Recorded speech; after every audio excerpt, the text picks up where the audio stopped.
waaw asalaamaaleykum waa VIP Mame Cheikh maa leen ziar bu baax a baax tey nag sama xarit Mbengue Seck dafa ñëwoon fii ba studio Bëgg Ndongo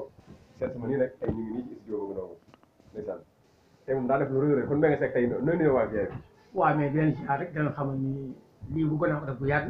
mais xam nga rek teel a ko yàlla tudd ma ñëw Dakar sax tey moom noo def ma gis télé xam nga rek lii def maa ngi gën a kontaan quoi vraiment man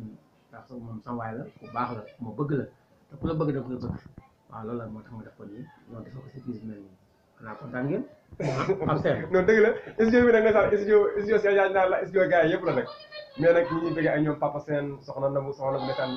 tamit xam naa du yàgg dara tamit daañu fa dem def teew dem ziare ji ko ñu nag waa groupe beeg Ababacar Mbaye Thiam ak Mame Cheikh ak ñëpp daal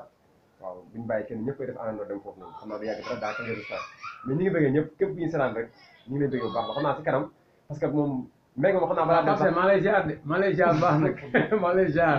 Mbengue moom xam naa balaa dem il faut Bëgg Ndongo TV international il faut ñu defal ko dara lu ndaw rek